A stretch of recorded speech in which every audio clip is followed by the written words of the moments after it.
Koci akeneye koci. Ubu ni ubutumwa cyangwa se amagambo yanditswe ku rukuta rwa Instagram rw'umuhanzi akaba n'umuririmbyi ukomeye mu gihugu cy'u Rwanda Itahiwacu Bruce Melody. Uyu ni umuhanzi munini mu Rwanda guhera mu myaka ya za 2011 ubwo yatangiraga kwinjira mu muziki. Uyu ni Bruce Melody kandi umaze iminsi avugwaho kuba ameze neza mu bitaramo by'umwihariko bye bisanzwe biri kuzenguruka igihugu cy'u Rwanda byitwa Summer Country Tour. Ni Bruce Melody kandi watangaje aya magambo nyuma y'uko Bruce mu minsi yashize byavuzwe ko ari hafi gutandukana n'umureberera inyungu cyangwa se management ye. Uyu akaba yitwa Coach Gael cyangwa se Kalomba Gael, ni inzu ireberera inyungu abahanzi ndetse ikaba inatunganya umuziki, yitwa 155 AM. Ni Coach Gael kandi uvuzwe cyane cyane mu bihe bitandukanye ko umubano we na Bruce Melody utameze neza. Gusa nk'itangazamakuru cyangwa se abanyamakuru natwe tukibaza tuti mu gihe kingana n'imyaka 4 hafi 5 se bajya gutandukana. Gusa n'umuhanzi wamenyekanishije iyi nzu ndetse n'iyi nzu iramufasha mu kumenyekana nka Bruce Melody. Ubwo nyumvikana neza ko aba bose bafashanyije bakazamura urugaga rw'umuziki w'u Rwanda cyangwa se umuziki w'umwe muri bo ukazamuka. 155 AM nayo ikabibonamo inyungu.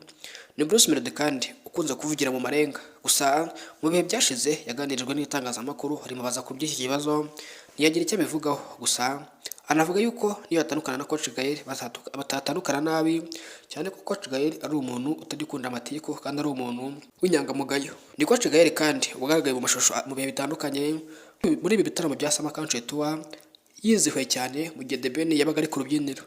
Biri mu bintu byatangaje benshi ndetse binatungura benshi uburyo ushobora kuba ureberera inyungu umuhanzi runaka ariko undi muhanzi mugenzi we bahanganye yajyaho ukabyishimira ndetse ukanizerwa cyane.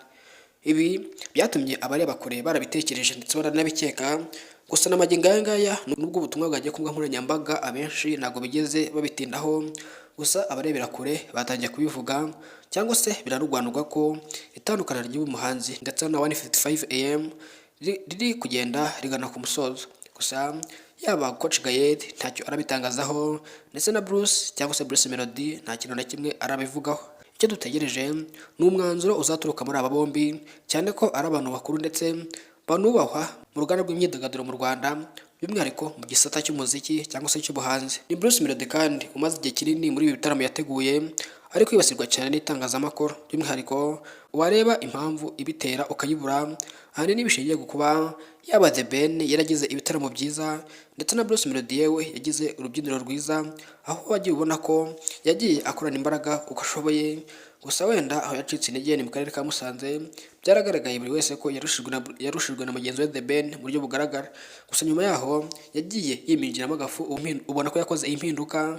Bino mu bintu byanatumye n'ubundi Bruce Melody n'ubundi agaragara nk'umuhanzi ukomeye mu Rwanda kandi abafana be barabigaragaza. Bruce Melody kandi udafite abafana benshi mu ruganda rw'imyidagaduro, gusa n'abamufana benshi ntabwo babigaragaza ariko gusa n'abatamufana bo kenshi na kenshi barabigaragaza ukabona ko wenda se hari izindi mbaraga zatumye Bruce Melody wenda adafanwa mu buryo bw'intangarugero.